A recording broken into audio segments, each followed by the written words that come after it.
வணக்கம். நான் உங்கள் அன்பான சயின்டிஃபிக் வேதிக் அஸ்ட்ராலஜர் அஸ்ட்ரோரஞ்சி பேசுகிறேன். நல்லது நினைப்போம், நல்லதே நடக்கும்.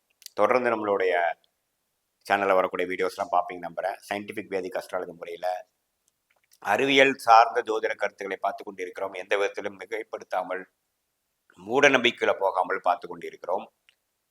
எப்படி நம்மளுடைய போன ஜென்ம கர்மா இந்த ஜென்மத்தில் சாதகமான சம்பவங்களாகவும் சாதகமற்ற சம்பவங்களாகவும், நல்ல கர்மா தீய கர்மா எப்படி ஒளி தத்துவத்தில் செயல்படுகிறது, எப்படி நாம் செய்த பாவ புண்ணியங்கள் நமக்கே திரும்பி அதோட பலனை நம்ம அணிவிக்கிறோங்கிறத நம்ம ஜோதிடத்தில் ஒளி தத்துவம் மூலமாக எப்படி தசாபுக்திகள் அடிப்படையிலையும் ஒளி கிரகமாகிய குரு சுக்கிரன் பௌர்ணமி சந்திரன் புதன் மூலமாகவும் ஒளி குன்றிய கிரகமாகிய சனி செவ்வாய் ராகு மூலமாக தீய பலன்களும் எவ்வாறு அமைப்பில் இருந்தால் எப்படி கொடுப்பாருங்கிறத பார்த்து அதுக்கு தகுந்த மாதிரி தக்க முடிவுகள், வாழ்க்கை முடிவுகளை எடுத்து நம்ம வாழ்க்கையில வெற்றி பெறறதுக்கு என்ன பண்ணலாங்கிறது நம்ம துல்லியமா பார்த்து கொண்டிருக்கிறோம்.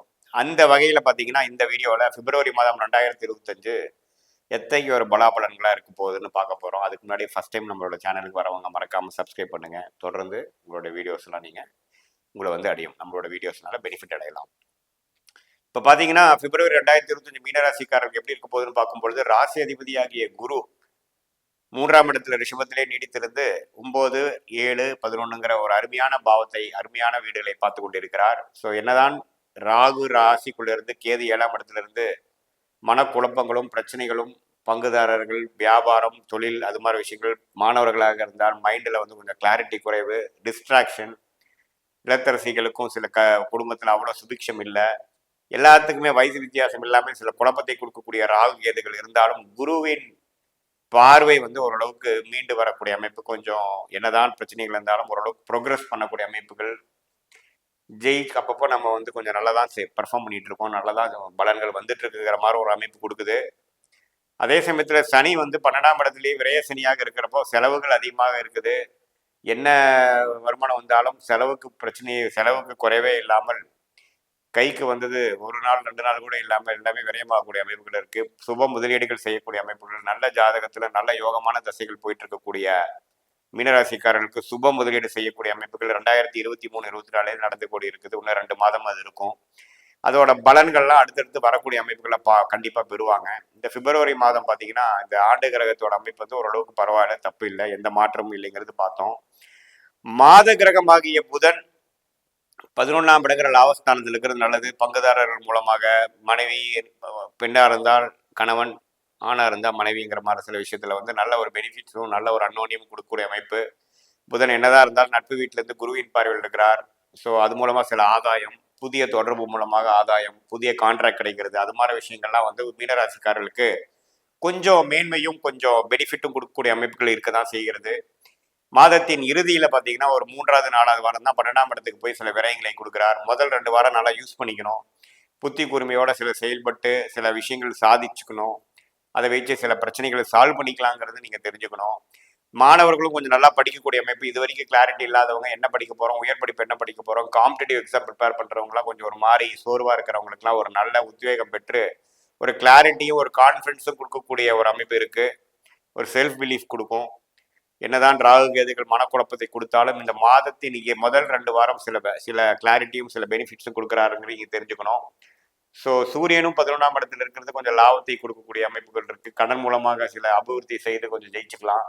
ஸோ மாதத்தின் முதல் 2 வாரம் ஒரு பெனிஃபிட்டா இருக்கக்கூடிய அமைப்புகள் இருக்கு. சுக்கிரனும் ராசிக்குள்ளேயே இருந்து சில விஷயங்கள்லாம் கொஞ்சம் சால்வ் பண்ணிக்கக்கூடிய அமைப்புகள். ராகு சுக்கிரனோட சேரும் பொழுது கொஞ்சம் ராகு திசை நடக்கிறவங்களுக்கு ஒரு நல்ல லாபங்களையும், கொஞ்சம் கடன் அது மாதிரி சில விஷயங்கள் இருந்தாலும் கொஞ்சம் சமாளிச்சுக்கக்கூடிய அமைப்புகள் தான் இருக்குது. பெண்கள் விஷயத்தில் கொஞ்சம் கேர்ஃபுல்லாக இருக்கணும். அந்நியரான யாரும் தெரியாதவங்களை நம்ம திடீர்னு நம்ம ஏதோ பண்ணுறது, உணர்ச்சி வசப்பட்டு சில செயல்படுறதெல்லாம் கொஞ்சம் ஒசிச்சு கொஞ்சம் கவனமாக இருக்க வேண்டிய ஒரு மாதமாகவும் இருக்குதுன்னு நம்ம தெரிஞ்சுக்கணும்.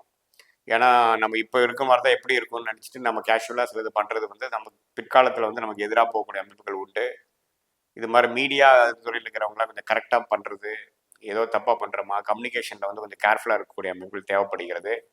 செவ்வாய் என்ற ராஜயோகாதிபதி 4ஆம் இடத்துல தொழில் ஸ்தானத்துக்கு சம்மந்தப்படுது. தொழிலில் கொஞ்சம் அபிவிருத்தி, தொழிலில் கான்சென்ட்ரேஷன், தொழிலில் சில நல்ல பெனிஃபிட்ஸான சில பிளசன்ட் சர்ப்ரைசஸ் நடக்குதுங்கிற மாதிரி சில அமைப்புகள் கொடுக்க தான் செய்கிறது. மாதம் முழுக்கதுமே 10ஆம் இடத்தை ராஜயோகாதிபதி பார்ப்பது தொழிலில் வந்து ஒரு ஃபோக்கஸும் ஒரு மேன்மையும் ஒரு growth இருக்கு. என்னதான் ராகு கேதுகள் பிரச்சனை கொடுத்தாலும் சில பெனிஃபிட்ஸ் கொடுக்கக்கூடிய அமைப்புகள் கண்டிப்பாக இருக்கு. ஸோ இப்போ பார்த்தீங்கன்னா இந்த விரை சனி முடிஞ்சு அடுத்த வரக்கூடிய ஜென்ம சனிக்கு வேணுங்கிற சில டெவலப்மெண்ட்டான சில ஒர்க்லாம் வந்து இந்த பிப்ரவரி மாதம் மீனராசிக்காரர்கள் எதிர்பார்ப்பாங்க. அடுத்த வருஷத்துல சில லாபங்கள் பெறுவதற்கும் ஒரு ஸ்டெடி இன்கம் பெறுவதற்குமான பேசிக்கான சில விஷயங்கள் வந்து இந்த பிப்ரவரி மாதம் நடக்கக்கூடிய அமைப்பு உண்டு.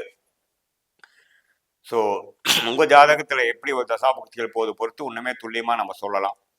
இப்போது செவ்வாய், சூரியன், புதன், சுக்கிரன் எல்லாமே ஓரளவுக்கு நல்ல அமைப்பு இருக்குது. அதே சமயத்தில் குருவின் பார்வை நல்லா இருக்கிறதுனால இப்போது அந்த ஏப்ரல், மே நடக்கக்கூடிய ராகு, கேது, குரு, சனி பயிற்சிகளுக்கு வேணுங்கிற ஒரு நல்ல மாற்றத்தை கொடுக்கக்கூடிய ஒரு அடிப்படை மாதமாக மீனராசிக்காரர்களுக்கு 2025 பிப்ரவரி மாதம் இருக்குங்கிறது தெரிஞ்சுக்கணும். இது மாதிரி நான் சொன்ன சில விஷயங்களை மட்டும் கொஞ்சம் கவனமாக இருக்கணும்னு கேட்டுக்கிறேன்.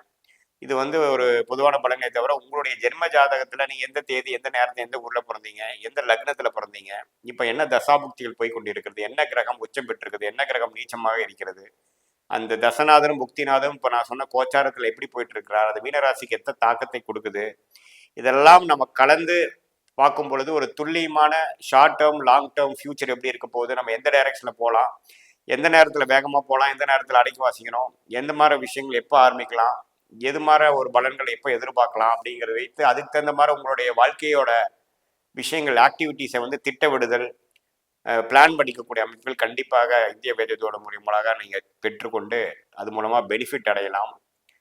கண்டிப்பாக இதில் வந்து ஒரு துல்லியமான பலன்கள் வந்து கோச்சார அடிப்படையும் நம்மளுடைய இந்த ஜாதகத்தையும் கிளப் பண்ணி பார்க்கும் பொழுது வருமே தவிர இப்போ நம்ம பார்க்குறது வந்து ஒரு பொதுவான பலன்கள்னு நீங்கள் தெரிஞ்சுக்கணும். இப்போ நாம் உங்களுக்கு அருமையான தசாபுக்தியில் போயிட்டு இருக்கும் பொழுது நான் சொன்ன சாதகமான பலன்கள் அதிகமாகவும், ஒரு சுமாரான தசாபுக்தியில் போகும்பொழுது நான் சொன்ன சாதகமான பலன் கொஞ்சம் குறைவாகவும் இருக்குங்கிறத நீங்கள் தெரிஞ்சுக்கணும். மீண்டும் மற்றொரு காணொலியில் சந்திப்போம். நன்றி, வணக்கம்.